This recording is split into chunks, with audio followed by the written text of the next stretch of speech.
India news हट भारत की खबरें सच्चाई के साथ। भारत के एयर स्ट्राइक से पहले पीएम का बड़ा बयान, बोले अब भारत के हक का पानी भारत में ही रहेगा। पहले बाहर जा रहा था। पाकिस्तान के 9 आतंकी ठिकानों पर एयर स्ट्राइक से एक दिन पहले प्रधानमंत्री नरेंद्र मोदी ने मंगलवार को भारत मंडपम में एबीपी न्यूज की समिट में कहा, दशकों तक हमारी नदियों का पानी झगड़े का मुद्दा रहा। हमारी सरकार ने नदियों को जोड़ने का बड़ा फैसला किया है। आजकल मीडिया में पानी को लेकर बहुत बातें चल रही हैं। उन्होंने कहा, पहले भारत के हक का पानी भी बाहर जा रहा था, भारत का पानी भारत के हक में बहेगा, हक में रुकेगा और भारत के ही काम आएगा। पीएम ने ये बात सिंधु जल समझौते के संदर्भ में कही। दरअसल पहलगाम हमले के बाद भारत और पाकिस्तान के बीच तनाव बना हुआ है। भारत ने सिंधु जल समझौते को खत्म करने के अलावा कई सख्त फैसले लिए हैं। 2014 से पहले हमारे बैंक बर्बाद होने की कगार पर थे। आज भारत का बैंकिंग सेक्टर दुनिया के सबसे मजबूत सिस्टम में से एक है। रिकॉर्ड फायदे में है, जमा करने वालों को इसका फायदा है। हमारी सरकार ने बैंकिंग में रिफॉर्म किए, छोटी बैंक को मर्जर किया। एयर इंडिया डूब रही थी, देश के हजारों करोड़ रुपए डूब रहे थे। हमारी सरकार ने एयर इंडिया को बचाया। हमारे लिए देश सर्वोपरि है। हमारे पूर्व पीएम ने माना था, अगर सरकार 1 रुपया गरीब को भेजती है तो 85 पैसा लुट जाता है।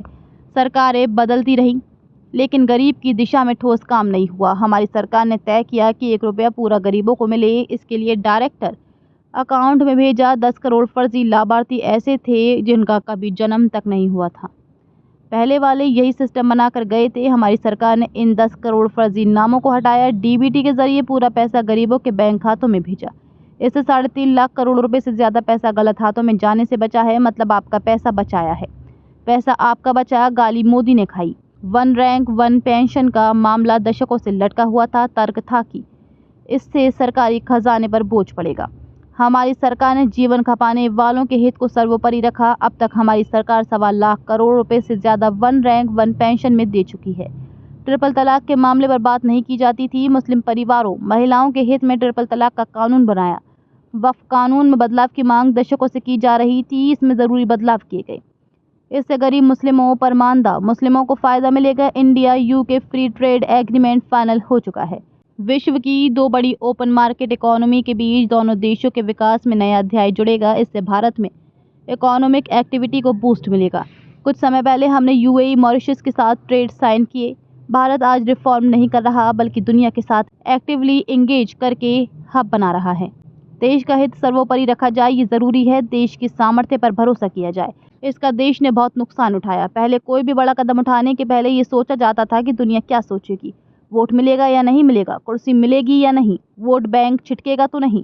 अलग अलग स्वार्थ के कारण बड़े फैसले टलते ही जा रहे थे। कोई भी देश ऐसे आगे नहीं बढ़ता है। देश तब आगे बढ़ता है जब एक पॉलिसी हो, नेशन फर्स्ट, राष्ट्र प्रथम। बीते 1 दशक में इसी नीति को लेकर भारत आगे बढ़ रहा है, जो हमने देखा है। पहलगाम अटैक के 2 दिन बाद 24 अप्रैल को बिहार के मधुबनी पहुंचे पीएम मोदी ने कहा था, पहलगाम के दोषियों को मिट्टी में मिलाने का समय आ गया है।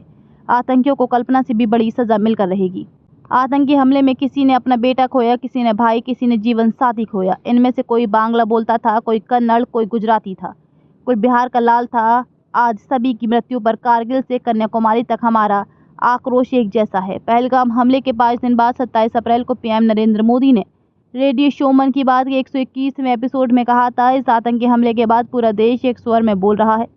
पूरे विश्व ने संवेदना प्रकट की है। पहलगाम हमले से देश के लोगों का खून खौल रहा है। पीड़ित परिजन को न्याय जरूर मिलेगा। कश्मीर में शांति लौट रही थी। स्कूल कॉलेज अच्छे से चल रहे थे।